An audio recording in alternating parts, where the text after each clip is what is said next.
পথ বেঁধে দিল বন্ধনহীন গ্রন্থি, আমরা দুজন চলতি হাওয়ার পন্থী।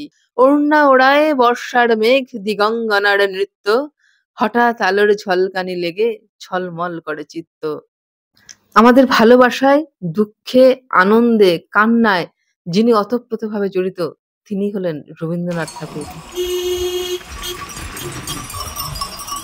চলুন আজ সবাই মিলে একসঙ্গে যাই নেতারহাট। অসাধারণ সুন্দর একটা জায়গা। কথা দিলাম এই জায়গার সৌন্দর্য আপনাদের মুগ্ধ করবেই, ভ্রমণ পিপাসু মানুষের মনে জায়গা করে নেবে। আমি দিশায়ন, প্রভারমা ট্রাভেলারের চোখ দিয়ে আপনাদেরকে নতুন করে দেখাবো নেতারহাটের সৌন্দর্য। অসাধারণ সুন্দর এই নেতারহাট দেখতে হলে আমার সাথে শেষ অবধি থাকতে হবে কিন্তু। তাহলে বন্ধুরা, নেতারহাট দেখবো সবাই মিলে একসাথে। বর্ষা ভেজা এই প্রকৃতি যেন আরো সুন্দর হয়েছে, আর তার সৌন্দর্য ছড়িয়ে রেখেছে প্রত্যেকটা কোনায় কোনায়। যেদিকটাই তাকাই অসাধারণ সুন্দর লাগছে। ইংরেজরা বুঝি এই জন্যই এই জায়গার নাম দিয়েছিলেন কুইন অফ ছোটনাগপুর। রাঁচি থেকে নেতারহাটের দূরত্ব 151 কিলোমিটার। আসতে 4 থেকে 4.5 ঘন্টা লাগবে। কিন্তু বিশ্বাস করুন, এই যে রাস্তাটা অসাধারণ সুন্দর, প্রত্যেকটা বাঁকে এক রোমাঞ্চকর অভিজ্ঞতা। এবার বলি কিভাবে আসবেন। হাওড়া থেকে বেস্ট ট্রেন ক্রিয়াযোগা এক্সপ্রেস। রাঁচি কিংবা লোহারডাঙ্গা নামতে পারেন। রাঁচিতে নামলে আপনি অনেক কিছু পেয়ে যাবেন, কিন্তু লোহারডাঙ্গা থেকে বাস বা প্রাইভেট গাড়ি খুবই কম আছে। সেক্ষেত্রে আপনাদের যে হোটেলে নেতারহাট বুক করছেন সেখানকার গাড়ি লোহারডাঙ্গা এসে দাঁড়িয়ে থাকতে হবে। লোহারডাঙ্গা থেকে নেতারহাটের দূরত্ব 85 কিলোমিটার। 3414 ফিট উপরে অবস্থিত নেতারহাটের অপরূপ সৌন্দর্যকে উপভোগ করার জন্য অক্টোবর থেকে মার্চ হচ্ছে সেরা সময়। তবুও বলবো, যারা বর্ষা স্নাত প্রকৃতিকে উপভোগ করতে চান তাদের জন্য জুলাই আগস্ট মাসটাও কিন্তু আইডিয়াল হতে পারে। আমরা জুলাই মাসেই এসেছিলাম। নেতারহাট এসে আমরা কি কি দেখবো সেটা প্রথমেই এক ঝলক দেখে নেওয়া যাক। প্রথমেই আমরা যাব সানসেট পয়েন্ট, তারপর ভোরবেলা sunrise point, Lodh waterfalls, Netarhat school, নাশপাতি বাগান, heritage house, the chalet, Netarhat lake আর কোয়েল নদী। সত্যি বর্ষার নদী কিন্তু অপরূপ সুন্দর। রাঁচি থেকে নেতারহাট পৌঁছাতে আমাদের বেলা গড়িয়ে গেল, প্রায় 2টো বেজে গেল। এরপর না খেয়ে আর পারা যাচ্ছে না। হোটেলে চেক ইন করে চলুন খেয়ে দে তারপর যাবো সানসেট পয়েন্ট। আর হ্যাঁ, এই আমরা কোন হোটেলে ছিলাম সেই হোটেলের একটা আলাদা ভিডিও কিন্তু আমি করেছি, আপনারা চাইলে একবার দেখে নিতে পারেন। আমরা ছিলাম হোটেল ম্যাগনোলিয়াতে। এখান থেকে নেতারহাট লেক ভীষণ কাছে আর সানসেট পয়েন্টও বেশ কাছে। তাহলে চলুন এই রাস্তা ধরে এবার চলে যাই সানসেট পয়েন্ট। কি অপেক্ষা করছে আমাদের জন্য জানি না। মেঘের মুখ ভার থাকবে, আদৌ সানসেট দেখতে পারবো কিনা, একটা এক্সাইটমেন্ট। কিন্তু কিছু করার নেই, এক্সাইটমেন্টটাকেই সাথে নিয়ে যেতে হবে সানসেট পয়েন্ট। যদি ভাগ্য দেবতা প্রসন্ন হয় তবেই দেখতে পাবো তাকে। চলে এসেছে সানসেট পয়েন্ট। এবার চলুন একটু গল্প করে নিই কেন এই সানসেট পয়েন্ট বিখ্যাত। ম্যাগনোলিয়া নামে একজন ব্রিটিশ মহিলা এক মেষপালকের প্রেমে পাগল হয়েছিলেন। সেই সময় একজন ব্রিটিশের মেষপালকের প্রেম ব্রিটিশরা মেনে নেবে না। তাই সেই মেষপালক এবং ম্যাগনোলিয়া দুজনেই এই পাহাড় থেকে আত্মহত্যা করেছিলেন বলে শোনা যায়। সেই জন্য তাদের প্রেমকে সম্মান জানানোর জন্যই এই ম্যাগনোলিয়া সানসেট পয়েন্টটা তৈরি করা হয়েছে। শুনে সত্যি খুব কষ্ট হলো। প্রেম সব সময় বাঁচে নিজের মতো করে। আমাদের মতো অনেক পর্যটক অপেক্ষা করছে সানসেটের সেই রক্তিম আভা দেখার জন্য ভীষণ উৎসুকভাবে। কিন্তু হায়, এখনো সানসেটের দেখা মিলল না। মেঘ এসে আবার ঢেকে গেছে। সানসেট না দেখার দুঃখ নিয়ে ফিরে এলাম হোটেলে। আজকে রেস্ট, আবার দেখা হচ্ছে কাল সকালে নতুন জায়গা নতুন রকম ভাবে। ভোরের স্নিগ্ধ সকালকে গায়ে মেখে আর নেতারহাট লেককে পাশে রেখে রওনা দিলাম সানরাইজ পয়েন্টের দিকে। আজ যদি আমাদের সানরাইজ দেখা হয় তাহলে বুঝবো ভাগ্য দেবতা অতটাও অপ্রসন্ন নন আমাদের উপরে। বলতে বলতে চলে এসেছি সানরাইজ পয়েন্ট। পাইন গাছে ঘেরা বিস্তীর্ণ এলাকা। চলুন দেখা যাক সানরাইজ দেখা যায় কিনা। আর এই পাশটাতে এই যে জায়গাটা, এটা হচ্ছে সরকারি সানরাইজ পয়েন্টের জন্য তৈরি হয়েছে, কিন্তু এখনো এটা ওপেন হয়নি। যা দেখলাম আমি ভাষা হারিয়ে ফেলেছি, সত্যি আর বলার কিছু নেই। এবার যাব সরকারি নাশপাতি বাগানটা একটু ঘুরে দেখার জন্য। অসাধারণ সুন্দর কিন্তু এই নাশপাতি বাগানের ভেতরে যাওয়ার রাস্তাটা। আর দূরে দেখা যাচ্ছে অনেক গাড়ি দাঁড়িয়ে আছে। আর এটাই নাশপাতির লাস্ট সিজন, আমরা সিজনের শেষে এসেছি। জানি না কতটা দেখতে পাবো। চলুন তবুও ভেতরে যাই, গিয়ে দেখি। গাড়ি থেকে নেমে এক ছুটে পৌঁছে গেলাম এদের কাছে। উফ, দারুণ অসাধারণ লাগছে। ভাবিনি এত সুন্দরভাবে দেখতে পাবো। সকালে উঠে চা না খেয়ে বেরোলে হাই তো উঠবে, কিন্তু প্রকৃতিকে দেখার নেশায় চা খেতে ভুলে গেছি। আর কি অসাধারণ সুন্দর লাগছে, আমি বলে বোঝাতে পারবো না। নাশপাতির সিজন চেঞ্জ হচ্ছে, তো এটা হচ্ছে নাশপাতির লাস্ট সিজন। এই সিজনে আমরা এসেছি, মানে মনে হচ্ছে আমাদের ওখানে যেমন পেয়ারা হয় না, ঠিক সেরকম পেয়ারা চারিদিকে নাশপাতি পড়ে আছে।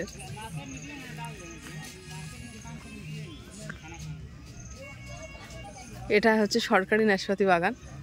এরা আমাদেরকে খাবার জন্য অনেক অনেক নাশপাতি দিয়েছিল, আমরা ভুলবো না এদের আতিথেয়তা। কি বন্ধুরা, দেখে মনে হচ্ছে না আমাদের পেয়ারা গাছের পেয়ারা? ভীষণ ছুঁতে ইচ্ছা করছে, একটু হাত দিয়ে দেখতে ইচ্ছা করছে এই নাশপাতিগুলো। চলুন একবার অন্তত ছুঁয়ে দেখি। স্পর্শের একটা অনুভূতি কিন্তু অন্যরকম হয়। ও, ছুঁয়ে দেখা গেল দারুণ। নিচে এগুলো কিন্তু প্লাস্টিক নয়, প্রত্যেকটা কাগজ। এখানে প্লাস্টিকের ব্যবহার হয় না। ওইদিকে দেখা যাচ্ছে অনেক লোকজন। এবার চলুন তো কি হচ্ছে দেখে আসি। এখানে সরকারের কাছ থেকে পাইকারি ভাবে এই নাশপাতি যারা কিনছেন তাদেরকেই দেখা যাচ্ছে। আর আশেপাশে যাদেরকে দেখছেন এরা তাদেরই লোক। তারা গাছ থেকে পেরে পেরে এনে এখানে রাখছেন, আর এখান থেকে এই বাক্সবন্দি হয়ে সব বাইরে চলে যাচ্ছে। কি অপূর্ব করে পাচ্ছে দেখুন নাশপাতি। বিভিন্ন জায়গায় সবাই বিভিন্ন রকম করেই এই নাশপাতি পাচ্ছে। দেখি তো এরা কি করে। কি হলো বলুন তো? অনেকক্ষণ পরে বুঝে দেখলাম নাশপাতি গাছ থেকে শুঁয়োপোকা পড়েছে, আর সেইটা নিয়েই এত হই হুল্লোড়। কেমন লাগলো এই নাশপাতি বাগান? কমেন্ট করে জানাতে ভুলবেন না কিন্তু। আর যদি ভিডিওটা ভালো লেগে থাকে তাহলে লাইক, শেয়ার আর সাবস্ক্রাইব করে দেবেন প্লিজ। নাশপাতি বাগান দেখে এবার আমরা যাব আপার ঘাগরি। চলুন যাওয়া যাক আপার ঘাগরি।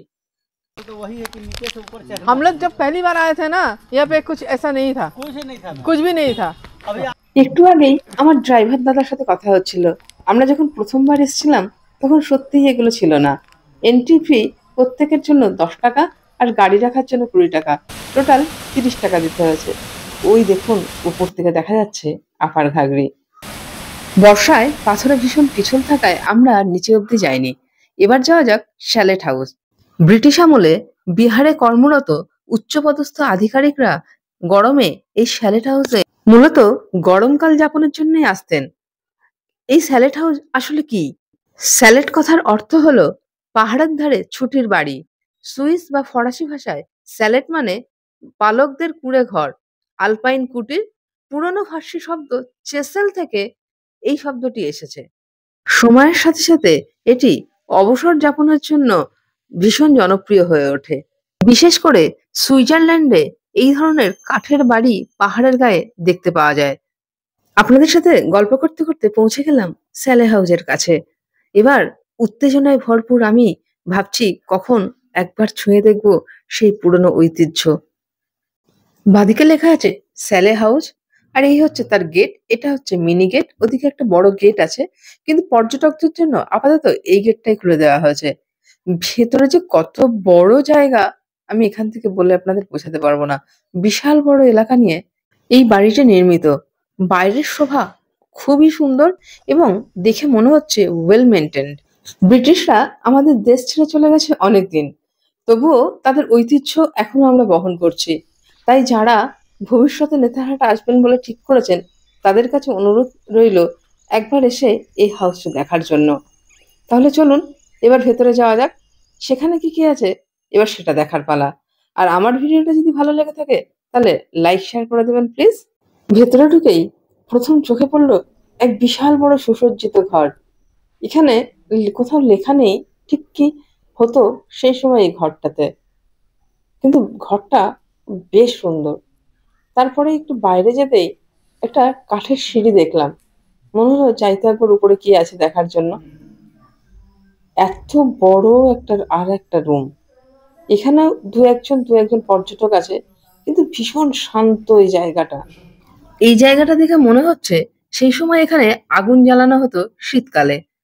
আর এরই ডান দিকে একটা বিশাল বড় রুম আছে, আমি জানি না এই রুমে সেই সময় কি হতো। এবার চলুন এই বারান্দায়। বারান্দাটা কিন্তু বেশ বড়, আর আমি হাত দিয়ে কাঠের গায়ে দেখে নিলাম, সত্যি কি মসৃণ এখনো এই কাঠগুলো। সেই সময়কার কাঠ কিন্তু এখনো কোথাও ঘুণ ধরেনি।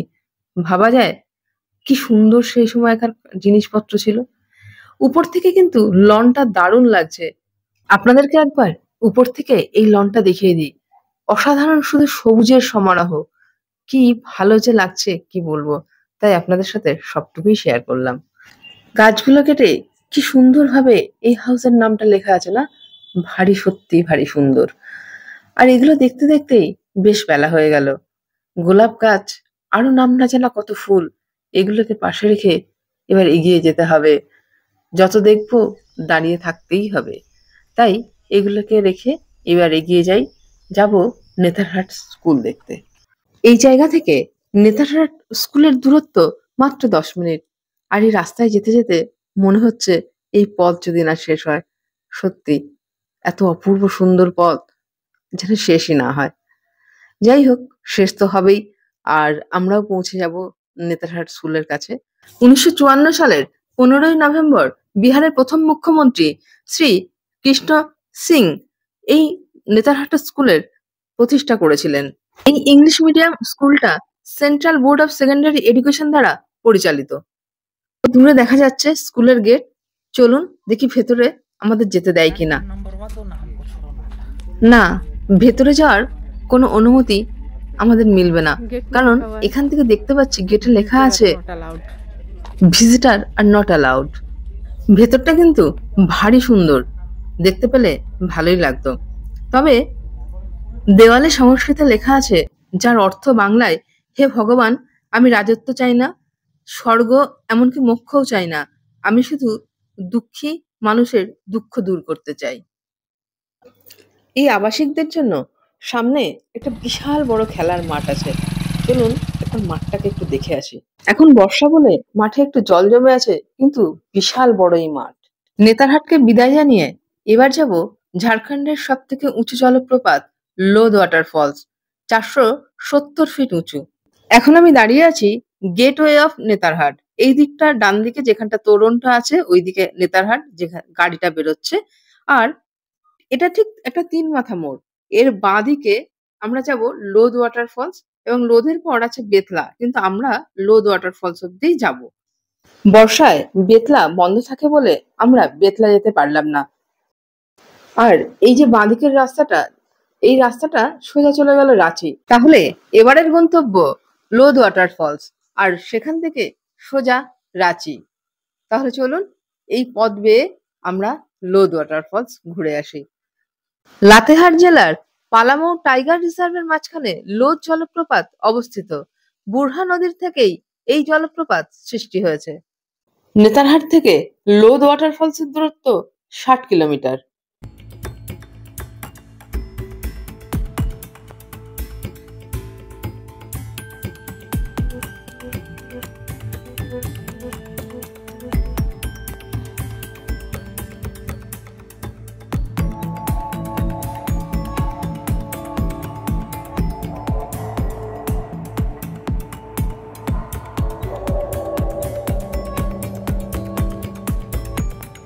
লোদ ওয়াটারফলসে যাওয়ার রাস্তাটা সত্যি মনকে ছুঁয়ে গেল।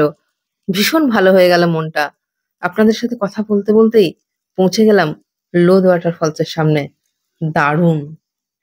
এই ডান দিকটা দিয়ে আমরা এসেছিলাম, আর এই বাঁ দিকটায় যেদিকে এখন যাব সেটা হচ্ছে লোদ ওয়াটারফলসের গেট। আর ওই সামনে ওখানে এন্ট্রি করতে হবে। তো চলুন এবার লোদ ওয়াটারফলসের ভেতরে যাই। এই বর্ষার লোদ ওয়াটারফলস দেখবো ভাবতেই বড্ড এক্সাইটমেন্ট লাগছে। এটা হলো লোদ ওয়াটারফলসে যাওয়ার গেট। আর নিচে যেখানে সাইন করছিলাম সেখানে শুনলাম এই গেট থেকে মিনিমাম 15-20 মিনিট লাগবে ওয়াটারফলসের মেন জায়গা অব্দি পৌঁছাতে। তাহলে চলো শেষ অবধি। এত দূর থেকেও কিন্তু ওয়াটারফলসের শব্দটা শোনা যাচ্ছে কান পাতলেই। তাহলে বুঝতে পারছো কতটা গভীর এই ওয়াটারফল। এক্সাইটমেন্টটা যেটা হচ্ছে না, আরও সুন্দর হবে। চলো এবার যাই লোদ ওয়াটারফলস। এতখানি রাস্তা জার্নি করে আসার পরে এই সুন্দর ওয়াটারফলসটা দেখে না মনটা ভরে গেল। জাস্ট ইউ ক্যান ইমাজিন এত সুন্দর ওয়াটারফলস। ঝাড়খণ্ডের হায়েস্ট ফলস হচ্ছে এই লোদ ওয়াটারফলস। আমরাও উপরে চড়ছি সিঁড়ি দিয়ে, দেখা যাক কতটা দূরে গিয়ে ফলসটার কত কাছে যেতে পারি। এখানে খুব রোদ। আজ জুলাই মাসের 29 তারিখ, কিন্তু এত রোদ কি বলবো। একটু আগে কয়েকজন ভদ্রলোক যাচ্ছিলেন, তো ওদের কথা অনুযায়ী ওরা বলে, मैंने बोला क्या बहुत धूप है इधर? बोला हाँ, अगर धूप में नहीं चलेंगे तो ये यादगार कैसे रहेगा? वो तो सही है। সে যে হাতছানি দিয়ে ডাকছে, এখনো অনেকটা দূর যেতে হবে বন্ধু। চলো তার ফাঁকে একটু জিরিয়ে নিই।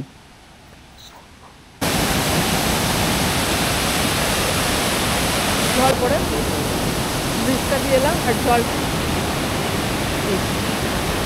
এই চারিদিকের ভিউটা খুব সুন্দর।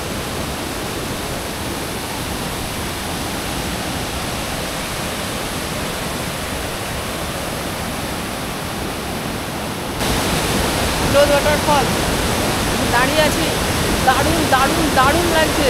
এত সুন্দর একটা ফলসের সামনে দাঁড়িয়ে আছি, কী বলবো। আর এই আওয়াজটা শুনতে পাচ্ছ, হয়তো আমার আওয়াজ পাবে না, এই আওয়াজটাই পাবে। অসাধারণ সুন্দর একটা ফল, রাঁচির সবথেকে উঁচু জলপ্রপাত হয়তো এই জন্যেই। তোমাদের আরেকটা কথা বলা হয়নি, যে ব্রিজটায় দাঁড়িয়ে আছে এই ব্রিজটা কিন্তু কাঠের। এত সুন্দর একটা জায়গা, বিশ্বাস করুন কিছুতেই ছেড়ে যেতে ইচ্ছা করছে না। বেশ অনেকক্ষণ হয়ে গেল আমরা এখানে রয়েছি। সবাই নিজেদের মধ্যে এখানে এত জোরে কথা বলছে, অথচ মনে হচ্ছে কত দূর থেকে কথাগুলো শোনা যাচ্ছে। উইকেন্ডে এখানকার স্থানীয় মানুষ কিন্তু বেশ ভিড় জমান এখানে, দেখে বোঝা গেল। তাহলে বন্ধুরা, নেতারহাটের এই মনোমুগ্ধ স্মৃতি নিয়ে আজকের ব্লগটা এখানেই শেষ করছি। দেখা হচ্ছে নেক্সট ভিডিওতে। ততক্ষণ আমার পাশে থেকো, সাবস্ক্রাইব করে ভালো থেকো, সুস্থ থেকো।